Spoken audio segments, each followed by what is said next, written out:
السلام علیکم ورحمۃ اللہ وبرکاتہ۔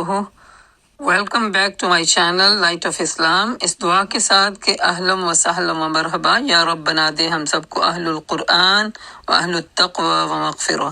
اس تاکید کے ساتھ کہ اللہ سبحانہ تعالیٰ قرآن پاک میں فرماتے ہیں کہ نیکی اور تقوی میں ایک دوسرے کا تعاون کرو، تو سب سننے والوں سے درخواست ہے کہ اس نیکی کے کام میں آپ لوگ بھی سبسکرائب، لائک اور شیئر کر کے تعاون کریں اور مستقل ثواب جاریہ میں حصے دار بنیں۔ جزاکم اللہ خیر۔ نحمدہ ونصلی علی رسولہ الکریم، اما بعد فاعوذ باللہ السمیع العلیم من الشیطان الرجیم، بسم اللہ الرحمن الرحیم۔ رب اشرح لی صدری ویسر لی امری واحلل عقدۃ من لسانی یفقهوا قولی واجعل لی وزیرا من اہلی ربنا زدنا علما اللهم فقهنا في الدين رب يسر ولا تعسر وتمم بالخير اللهم اهدنا وسددنا اللهم اهد قلبي وسدد لساني واسلل سخيمة قلبي آمین ثم آمین یا رب العالمین۔ سورۃ آل عمران آیا نمبر 96۔ اعوذ باللہ من الشیطان الرجیم، بسم اللہ الرحمن الرحیم۔ ان اول بیت وضع للناس للذی ببکۃ مبارکا وہدی للعالمین، فیہ آیات بینات مقام ابراہیم ومن دخلہ کان آمنا وللہ علی الناس حج البیت من استطاع الیہ سبیلا ومن کفر فإن اللہ غنی عن العالمین۔ وہ بھی ایک محبتوں کی علامت کی پرسنالٹی تھے، اللہ کی محبتوں کی علامت کی پرسنالٹی تھے۔ انہوں نے اپنے رب کے ہر ٹیسٹ کو اس طرح پورا کر دیا جس طرح پورا کرنے کا حق تھا، جو عام انسان اس کے بارے میں 100 توجیہات کر کے شاید اپنے آپ کو پیچھے کر دے۔ بے شک سب سے پہلی عبادت گاہ، ان اول بیت وضع للناس للذی ببکۃ مبارک وہدی للعالمین، بے شک سب سے پہلی عبادت گاہ جو انسانوں کے لیے تعمیر ہوئی وہ وہی ہے جو مکہ میں واقع ہے۔ اس کو خیر و برکت دے دی گئی ہے، تمام جہان والوں کے لیے مزید مرکز ہدایت بنایا گیا تھا۔ اس میں کھلی ہوئی نشانیاں ہیں۔ اصل میں ایک اور ان کا اعتراض تھا، یہ تھا کہ بیت المقدس کو چھوڑ کے بیت اللہ کی طرف تو منہ کیوں کرنے لگے ہو، یا اس کو پہلا اپنا اول قبلہ کیوں بنا لیا؟ تو اللہ تعالیٰ اس کی تردید کر رہے ہیں کہ نہیں، اللہ کی طرف سے سب سے پہلا گھر جو تھا وہ بیت اللہ ہی تھا۔ ان اول بیت وضع للناس للذی ببکہ، ببکہ جو ہے مکہ کا نام ہے، اور اس میں مبارک برکتیں ہیں، مبارک ہے وہ گھر، اور اس میں ہدایت ہے عالمین کے لیے۔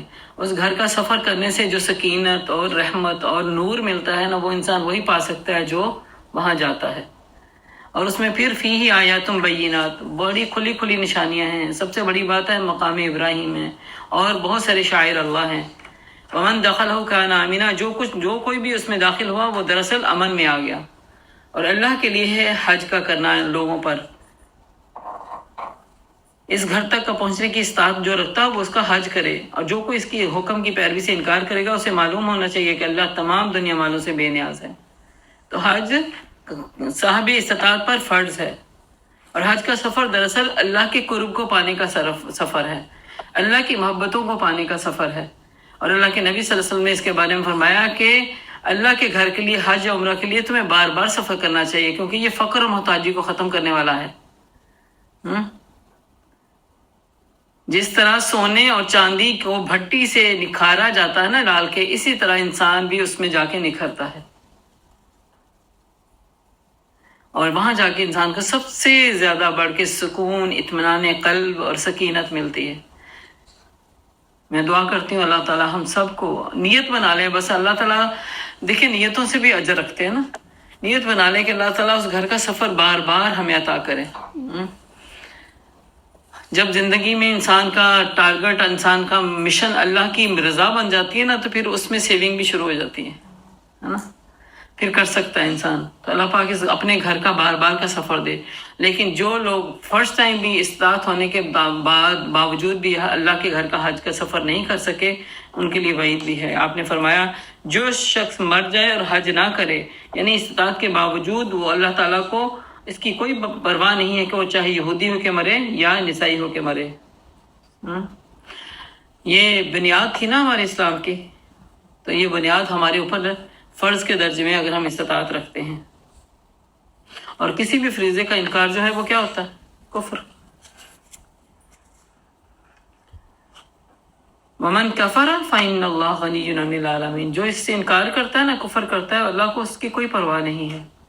قل یا اہل الکتاب لم تکفرون بآیات اللہ. کہو اے اہل کتاب تم کیوں اللہ کی باتیں ماننے سے انکار کرتے ہو؟ جو حرکتیں تم کر رہے ہو اللہ سب کچھ دیکھ رہا ہے. کہو اے اہل کتاب یہ تمہاری کیا روش ہے کہ جو اللہ کی بات مانتا ہے اسے بھی تم اس اللہ کے راستے سے روکتے ہو اور چاہتے کہ وہ ٹیڑھی راہ نکالے، حالانکہ تم خود اس کے راہ راست ہونے پر گواہ ہو. تمہاری حرکتوں سے اللہ بالکل غافل نہیں ہے. حقیقت میں اللہ کے راستے سے روکنے والے وہی لوگ ہو سکتے ہیں جو ذاتی مفاد پرست ہوتے ہیں، انا پرست ہوتے ہیں، متکبر ہوتے ہیں. دین سمجھ آنے کے باوجود دین گلوں سے نیچے نہیں اترا، حلق سے نیچے نہیں اترا. ورنہ جو شخص اللہ کی محبت کو پاتا ہے، اللہ کی تکریم کرتا ہے، اللہ کی عزت، اللہ کی کبریائی کو جانتا ہے، وہ کبھی بھی اس راستے سے روک نہیں سکتا. وہ کیسے اہل کتاب ہوتے ہیں جو انسان کو کہتے ہیں نا کتاب پڑھنے کے باوجود نیکیوں سے وہ کچھ نہ کچھ توجیحات بنا کے انسان کو روک دیں. تو یہ بہت بڑی گناہ کی بات ہے. اللہ کے دین سے، اللہ کے کاموں سے، اللہ کے راستے سے روکنے والا جو انسان ہے وہ گناہ کا مرتکب ہے. اور گناہ ایک ظلم ہے. یا ایھا الذین آمنوا ان تطیعوا فریقا من الذین اوتوا الکتاب یردوکم بعد ایمانکم کافرین. اے لوگوں جو ایمان لائے ہو، اگر تم نے ان اہل کتاب میں سے ایک گروہ کی بات مانی تو یہ تمہیں ایمان سے پھر کفر کی طرف لے جائیں گے. اور تمہارے لیے کفر کی طرف جانے کا اب کیا موقع ہے کہ جب کہ تم کو اللہ کی آیات سنائی جا رہی ہیں اور تمہارے درمیان اللہ کا رسول موجود ہے. جو اللہ کا دامن مضبوطی سے تھامے گا وہ ضرور راہ راست پا جائے گا. وَمَن يَعْتَصِم بِاللَّهِ فَقَدْ هُدِيَ إِلَىٰ صِرَاطٍ مُسْتَقِيمٍ. دراصل ہوا یہ تھا کہ یہود و نصارہ جو تھا نا وہ ہمیشہ کوئی نہ کوئی چہم گوئیاں کر کے، کوئی نہ کوئی چھیڑ چھاڑی کر کے مسلمانوں کو اسلام سے بدزن کرنے کے ہیلے بہانے ڈھونڈتے تھے. اور آپ لوگوں کو پتہ ہے نا زمانہ جاہلیت میں ایک جنگ تھی جس کو جنگ بعث کہا جاتا ہے. وہ 120 سال تک چھڑی ہوئی تھی، لیکن جب اسلام آیا تو اللہ تعالیٰ نے ان سب کو بھائی بھائی بنا دیا. اوس اور خزرج کے جو سارے مسئلے مسائل تھے ان میں سے وہ سارے اتفاق اور پیار محبت سے وہ اکٹھے ہونے لگے. تو یہود و نصارہ نے ایک دفعہ یہ کیا کہ مسلمان چونکہ بھی تربیت کے ابتدائی مرحلوں میں تھے تو بیٹھے ہوئے تھے، تو انہوں نے نا آ کے وہ یاد کروانا شروع کیا اس وقت تمہارے کتنے مر رہے تھے، انہوں نے کتنا مارا تھا، کیا ہوا تھا. ایک دوسرے کے خلاف بھڑکانا شروع کر دیا. تو انسان ہے فطری طور پہ بھولنے والا ہے. تھوڑا جوش آیا ان پہ تو ان کو غصہ دوبارہ سے وہ اٹھنے لگا. تو ایسے میں لوگوں نے اطلاع دی اللہ کے نبی صلی اللہ علیہ وسلم کو کہ وہاں پہ تو تھوڑی سی بڑا جوش اور جذبے کے ساتھ یہ غصہ جو ہے پنپ رہا. تو اللہ کے نبی صلی اللہ علیہ وسلم پھر آئے سامنے، انہوں نے کہا کہ اور آپ کا چہرہ مبارک غصے سے سرخ ہو گیا اور آپ نے کہا کہ تم میں ابھی میں موجود ہوں، تم کون سی لگائی بجائی کے پیچھے جا کے اپنے آپ کو خوار کر رہے ہو. تو یہاں پہ اسی کی بات ہو رہی ہے کہ تم اہل کتاب تو چاہتے ہیں کہ تمہیں کفر پہ لے جائیں، لوٹا دیں. تمہیں چکنے ہو کے رہنے کی ضرورت ہے. اگر تم چکنے ہو کے نہیں رہو گے تو ان کی چالوں میں آگے تو اپنے دین سے ہاتھ دھو بیٹھو گے. اور آپ کو پتہ ہے نا کہ کسی بھی مومنٹ کا ایک سیکنڈ کا کام کیا انسان کو پتہ نہیں جہنم کی کون سی گہری وادی میں گرا دے. اور لامحالہ بعض اوقات لاپرواہی میں کوئی نکلی ہوئی ایک اچھی بات جو انسان نے دل سے سوچ کے بھی نہیں کہی اور اتنی اللہ کو پسند آئے تو انسان کے درجات بڑھ جائے. تو ہم سب کو اس معاملے میں بہت کیئرفل ہونا چاہیے.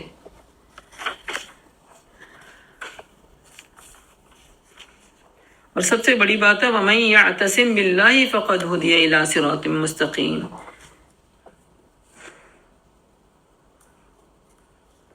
جو اللہ کا دامن مضبوطی کے ساتھ تھامے گا. اللہ کا دامن مضبوطی سے تھامنے سے مطلب کیا ہے؟ اللہ کے اس کلام کو پکڑ لے بس. وہ ضرور راہ راست پا جائے گا، وہ ضرور ہدایت پا جائے گا۔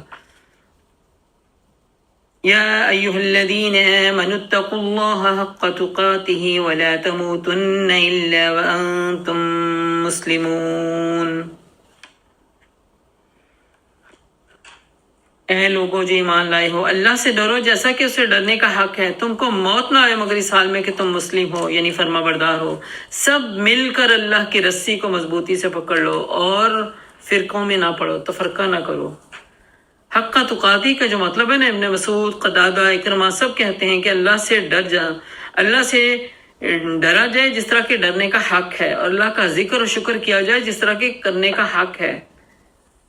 اللہ کے نبی نے فرمایا اس کے بارے میں، اتق اللہ حیث ما کنت، کہ تم جہاں کہیں بھی ہو اللہ کی سے ڈرتے رہو۔ تقوی پھر اسلام کی اصل حالت ہے، اسلام کا اصل ہے، اسلام کا روٹ ہے تقوی۔ اور تقوی جب انسان کے اندر آ جاتا ہے تو یقینی طور پہ وہ گناہوں سے بچنے لگتا ہے اور نیکیوں کی طرف بڑھنے لگتا ہے، اللہ کی اطاعت کے کاموں میں شوق سے آگے جانے لگتا ہے، محبت اس کے دل میں، اللہ کی تعظیم اس کے دل میں اللہ کی جمع ہو جاتی ہے، اور ان چیزوں سے بچنے لگتا ہے جو اس کے دین کو، اس کے ایمان کو شک کی وجہ سے یا کسی اور وہم کی وجہ سے دور کرنے والی چیزیں ہوتی ہیں، ان سے نکل جاتا ہے وہ۔ اللہ کے نبی صلی اللہ علیہ وسلم نے فرمایا، دین میں پورے کے پورے داخل ہو جاؤ اور شک والی چیزوں سے دور ہو جاؤ۔ اللہ سبحانہ تعالیٰ فرماتے ہیں کہ اللہ جس کے ساتھ رحم کا ارادہ رکھتا ہے تو اس کو شرح صدر دیتا ہے، اس کا دل اسلام کے لیے کھول دیتا ہے۔ اور تقویٰ تو یقین سے حاصل ہوتا ہے نا، ایمان کی ٹاپ ترین جو حالت ہے وہ علم الیقین ہے، اور اسی سے تقویٰ پنپتا ہے۔ القرآن حبل اللہ متین، اللہ کے نبی صلی اللہ علیہ وسلم نے فرمایا قرآن اللہ کی رسی ہے، اس کو مضبوطی سے پکڑو۔ اس کا ایک سرا اللہ کے اوپر آسمانوں میں ہے اور دوسرا سرا نیچے اللہ تعالیٰ نے گرایا ہوا ہے۔ تو بالکل اس کو اس طرح سمجھیں جس طرح ایک جنگل میں ماں باپ بیٹا سفر کر رہے تھے، اور جنگل میں سفر کرنے کے دوران بہت سخت بھیڑیے جانور آ گئے، شیر جو اس کو کھانے کے لیے۔ اب باپ کلیور تھا، ماؤنٹین کلائمر تھا، جلدی سے ماؤنٹین پہ چڑھا، اس نے اوپر سے جا کے ایک لوپ پھینکی، ایک رسی پھینکی، اور بیٹے سے کہا کہ اس کو پکڑ کے راؤنڈ دے کے نا اپنے بازو میں، تو پکڑ کے اس کو گرپ دے کے پکڑ لو، میں تمہیں اوپر سے کھینچ رہا ہوں، چھوڑنا نہیں، بس چھوڑو گے تو کیا ہو جائے گا۔ اب یہ کون سا ٹرسٹ تھا، جان کی بازی لگ رہی ہے نا، کتنا بڑا یقین ہوتا ہے اس وقت۔ تو اس سے بڑھ کے ہمیں یقین رکھنا چاہیے کہ ہمارے رب کے ہاتھ میں ایک رسی کا یہ سرا ہے۔ اللہ چاہتا ہے کہ دنیا کی خرابیوں، برائیوں، پریشانیوں اور یہ جو بڑے بڑے شر پسند لوگ ہیں ان سے بچنے کا ایک ہی طریقہ ہے کہ اللہ کی رسی کو کیا ہے، مضبوطی سے پکڑ لیا جائے، وہی ٹرسٹ، اعتماد پیدا کیا جائے کہ اگر چھوڑ دی تو کوئی بھیڑیا ہمیں ہڑپ کر جائے گا۔ تو اللہ کی رسی کو پکڑنے کا پھر یہ نہیں کہ اکیلے اکیلے پکڑنا، وَاعْتَصِمُوا بِحَبْلِ اللَّهِ جَمِيعًا، مل کے پکڑو۔ مل کے پکڑنے میں جو اسٹرینتھ آتی ہے وہ اکیلے اکیلے میں نہیں آتی۔ اور فرقہ بازی نہ کرو، فرقہ بازی کے نعرے نہ لگاؤ، کیونکہ تفرقے سے بچنا تو اسلام میں سب سے اہم ترین حصہ ہے، کیونکہ اللہ کے نبی صلی اللہ علیہ وسلم نے اس کے بارے میں پریڈکشن کر دی تھی نا کہ ان کے 72 تھے تو میری امت کے 73 بنیں گے، لیکن جنت میں ایک ہی جائے گا۔ تو صحابہ کرام تو بڑے انٹیلیجنٹ تھے، بڑے سمجھدار تھے، انہوں نے فوراً پوچھا یا اللہ کے نبی وہ ایک کون سا ہوگا؟ تو کیا بتایا تھا، جو اللہ کی کتاب کو اور میری سنت کو مضبوطی سے پکڑ لیں گے اور میرے صحاب کے طریقوں کو اپنا لیں گے وہی جنتی ہوئیں گے۔ تو ان میں کوئی نام تھا جو آج ہم نام انٹروڈیوس کروائے میں زمانے میں سنا ہے کبھی؟ سیدنا ابو بکر کوئی وہابی تھے، سیدنا عمر جو تھے وہ کچھ اور تھے؟ نہیں، سب مسلم تھے۔ اس چیز سے ہم سب کو نکلنا ہے۔ پر اجتماعی طور پہ پکڑنے کی بات یہ ہے کہ انسان کو ایک دوسرے کی سپورٹ حاصل ہوتی ہے، طاقت ملتی ہے۔ انسان چونکہ نسیہ سے ہے، بھولاوے سے ہے، کمزوری میں ہے، تو اس سے وہ بچ سکتا ہے جب جماعت سے ہوتا ہے۔ مومن کی حالت تو ایک اسکالر نے کہا تھا بڑی خوب ہے، کینچوے کی طرح ہے، کہ ان کو ایک ڈبے میں اگر بند کر دیا جائے نا تو ایک کینچوا اوپر ڈبے کی وہ جو جس ڈبے میں جس اس میں بند کیا جائے تو وہ اوپر چڑھتا ہے نا باہر نکلنے کے لیے، دوسرے پکڑ کے ٹانگ سے اسے نیچے دوبارہ لے لیتے ہیں، اس کو کنارے تک پہنچنے نہیں دیتے نکلنے کے لیے۔ ایک مومن کی حالت، ایک مومن کا معاملہ کینچوے کی طرح ہوتا ہے کہ وہ اپنے ساتھیوں کے ساتھ اسی طرح ہمدردی، خیال اور پرواہ کرتا ہے جس طرح وہ اپنے ساتھ اپنے لاس کے اوپر ان کے لاس کو برداشت نہیں کرتا، ہاں؟ اور جب اپنا لاس برداشت نہیں کرتا تو پھر ان کا لاس کیسے برداشت کرے گا؟ مومن کو اللہ سبحانہ تعالیٰ نے ایک جسم کی مانند بھی بنایا ہے نا، ایک عمارت کی مانند بھی بنایا ہے۔ تو ایک عمارت کی اینٹ دوسری اینٹ سے کیا ہوتی ہے؟ جڑ کے بلڈنگ بنتی ہے نا، علیحدہ علیحدہ ہو کے تو بلڈنگ نہیں تیار ہو سکتی، تو اس لیے اس کو مل کے پکڑو اور تفرقے نہ پڑو۔ وَاذْكُرُوا نِعْمَتَ اللَّهِ عَلَيْكُمْ، اور اللہ کے اس احسان کو یاد کرو، اس نے جو تم پر کیا، تم ایک دوسرے کے دشمن تھے۔ وہی جنگ بعث کی بات ہے جس میں وہ ایک دوسرے کے کڑے دشمن تھے اور صدیوں سے نسلوں سے ان کی دشمنی چلتی آ رہی تھی، اس نے تمہارے دل جوڑ دیے اور اس کے فضل و کرم میں تم پھر بھائی بھائی بن گئے۔ تم آگ کے بھرے ہوئے گڑھے کے کنارے کھڑے تھے، اللہ نے تم کو اس سے بچا لیا۔ اس طرح اللہ اپنی نشانیاں تمہارے سامنے روشن کرتا ہے، شاید کہ ان علامتوں میں تمہیں اپنے لیے فلاح کا سیدھا راستہ نظر آ جائے۔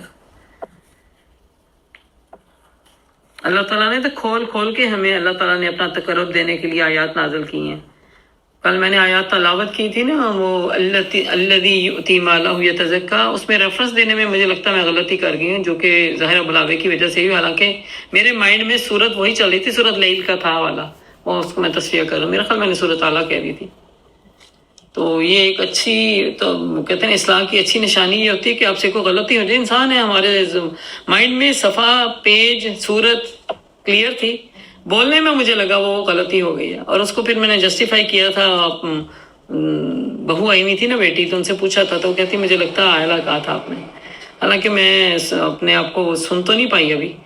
تو یہ میں توثیق کر رہی ہوں کہ وہ اگر کوئی اس طرح کی غلطی ہو جائے تو ہم سب کا فرض بنتا ہے کہ وہ ایک دوسرے سے اصلاح کر لیں، بولتے بولتے انسان سے غلطی، کیونکہ انسان اگر غلطیاں نہ کرے تو فرشتے بن جائے نا، اور غلطی یہ جان بوجھ کے نہیں ہوئی تھی، ہے نا۔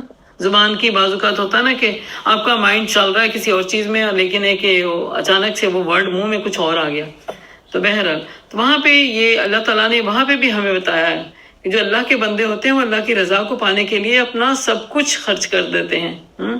اس میں ان آیات میں مفسرین کہتے ہیں وہ سیدنا ابو بکر رضی اللہ عنہ پہ فٹ ہوتی تھی بات، کیونکہ انہوں نے دین کی فروغ کے لیے اپنی جان سے لے کے اپنے مال تک کو اللہ کے راستے میں دے دیا تھا، اور سب سے بڑھ کر دینے والوں میں سے تھے۔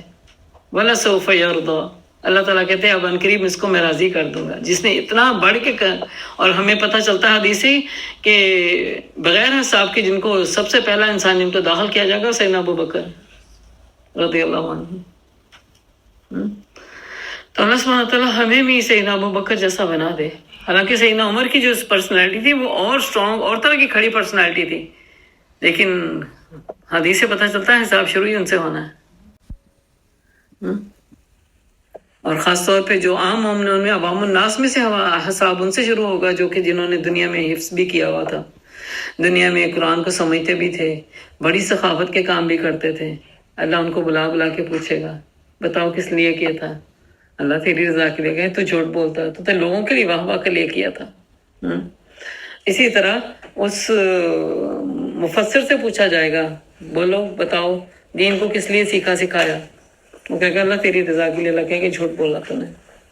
ہم سب کو اپنا جائزہ ہر وقت لینے کی ضرورت ہے کہ کہیں نہ کہیں ہمیں کبھی یہ خیال نہ آنے پائے کہ جو کام ہم کر رہے ہیں تو شاید لوگ اس کو دیکھیں نہیں، جس کے لیے کر رہے ہیں وہ خوب سے خوب جانتا ہے، بس اپنے لیے ہمیشہ ہمیں خالص رکھے، ہماری نظر تو اس پہ لگی رہنی چاہیے۔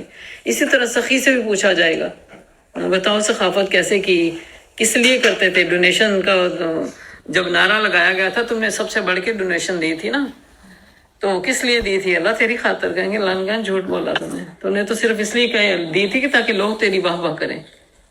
تو اس عمل سے ہمیں بچایا گیا ہے۔ اللہ کے لیے اخلاص والے بندے یہ واعتصموا بحبل اللہ جمیعا کے اندر ہوئیں گے تو ایک دوسرے کو خیر خواہی اور اصلاح کی صورت میں ایک دوسرے کی آگاہی کروا سکتے ہیں۔ جو اخلاص ہے نا انسان کو وہ لڑکنے نہیں دیتا، اور اخلاص سے اصلاح جو ہوتی ہے وہ مائنڈ بھی نہیں ہوتی جب مل کے کام کرتے ہیں نا تو اس میں کوئی نہ کوئی اگر غلطی ہے جو اصلاح کے ساتھ انسان کسی کی اصلاح کر دے اخلاص کے ساتھ تو وہ اس کو مائنڈ بھی نہیں ہوگی، اسے پتہ ہوگا کہ واقعی وہاں پہ میں نے غلط کر دیا ہے نا۔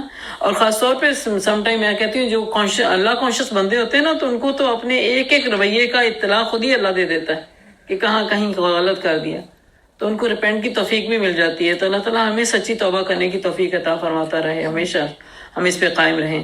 تم میں سے کچھ لوگ تو ایسے ضروری رہنے چاہیے جو نیکی کی طرف بلائیں اور بھلائی کی طرف بلائیں اور برائیوں سے روکیں۔